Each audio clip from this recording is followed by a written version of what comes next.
que mais temos aqui? Aqui esta semana, agora, hoje se divulgou que o Obama tinha assinado um decreto secreto, uma ordem secreta, para que o governo americano desse apoio aos rebeldes da Líbia. Não agora, que foi oficial o negócio, desde muito antes. Pior, saiu do Ornet dele a identidade de dois dos técnicos que elaboraram a doutrina na qual o Obama está se baseando para isso. Os dois são agentes islâmicos. Uma é até uma antissemita fanática, louca, negadora do Holocausto, está lá na assessoria do Obama botando mais merda na cabeça dele, como se fosse preciso, como se ele já não fosse uma central geradora de merda. Né? Então é essa gente que está lá pilotando o Obama. Agora, a coisa mais bonita é o seguinte, que o Obama, tal como fez antes dele o Lyndon Johnson, como fez o Clinton, ele conduz uma política que é anti-americana, mas a conduz através de meios americanos. Então, o resultado, ele provoca revolta contra o imperialismo americano, contra a imposição do poder americano, na mesma hora que ele está debilitando esse poder. É uma coisa incrível. O Clinton fez a mesma coisa com o Plano Colômbia, onde ajudava a Colômbia a combater o tráfico de drogas, com a condição de que as entidades políticas, as organizações políticas não fossem tocadas. Resultado, acabou os cartéis e subiu a Farc ganhou monopólio, criou o Foro de São Paulo, né, subsidiou o Foro de São Paulo, e hoje a América Latina inteira é anti-americana. Foi isso que o Clinton fez. Vai dizer que ele não sabia? Foi um erro? Falava, o que é isso? Sabia perfeitamente. Né? Aliás, as pessoas. Veja, pessoas que raciocinam com base só na definição das palavras e não sabem captar a tensão entre os conceitos abstratos e os dados da realidade que teoricamente lhes correspondem, elas acham assim que capitalismo é capitalismo, socialismo é socialismo. Então, não concebem, por exemplo, que grandes capitalistas estejam aí fomentando o comunismo, que é a coisa que eles mais fazem desde os anos 40. Então, o resultado, esse pessoal já não entende a história do mundo faz 70 anos. Então, no debate que eu estou tendo com o professor Duguin, eu estou colocando lá na próxima semana uma comunicação que explica isso aí, por que os grandes capitalistas do mundo, desde os anos 40, não fazem outra coisa senão fomentar movimentos socialistas. Né? Agora, para entender isto, é preciso que você saiba analisar um conceito abstrato e saber compreender a dialética da transformação de um conceito abstrato em realidade prática. Porque o velho Hegel, que era um mestre, era um filho da puta, mas era um filósofo de enorme competência, ele já ensinava o seguinte: para um conceito abstrato se transmutar em realidade concreta, a primeira coisa que ele tem que fazer é se transformar no seu contrário. Ele já ensinava isso.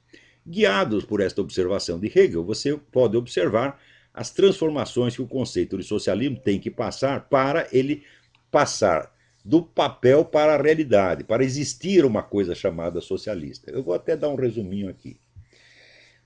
O que você chama de socialismo? Socialismo, a definição de socialismo é a propriedade estatal dos meios de produção. Propriedade, portanto, legal. Mas acontece que o conceito de propriedade legal só existe dentro do conceito burguês que justamente o socialismo pretende destruir. Então, isso quer dizer que propriedade estatal dos meios de produção não é propriedade legal. Não há mais legalidade quando você faz essa transição. Você destrói não só a propriedade privada, você destrói a ordem legal e a própria noção de ordem legal. Vamos dizer, dos pontos de honra do socialismo é ele jamais ceder ao formalismo jurídico. O socialista quer raciocinar com base na realidade concreta.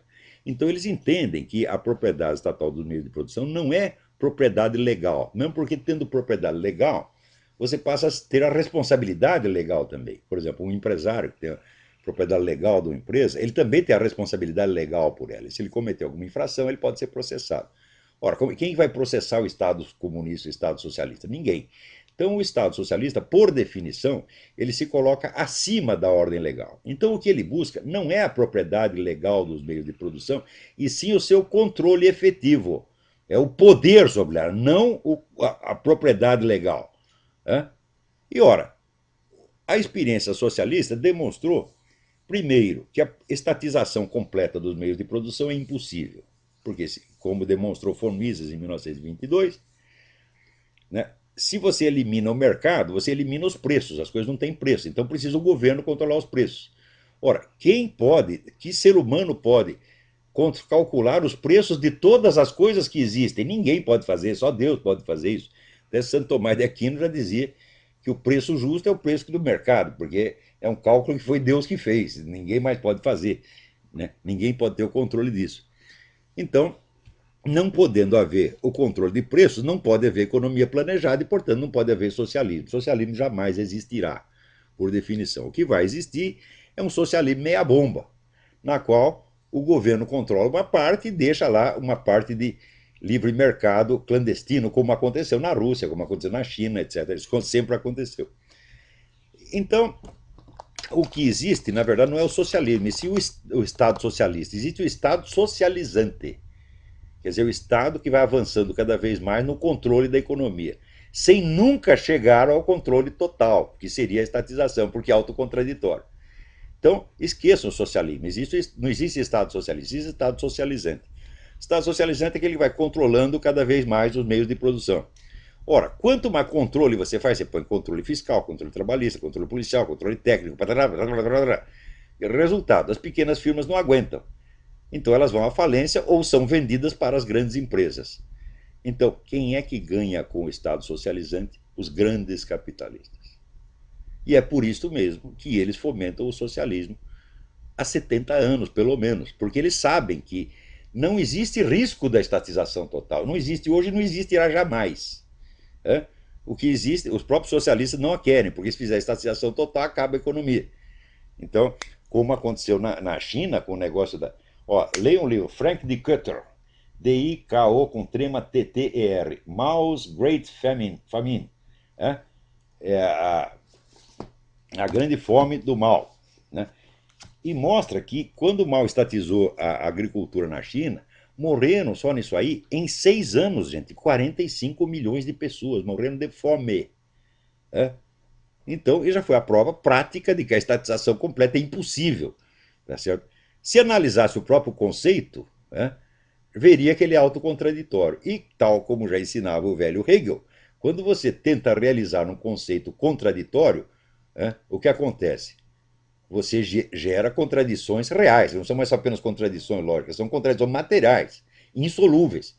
E resultado, você acaba realizando uma coisa completamente diferente do que estava no conceito. Isso sempre foi assim e sempre será assim.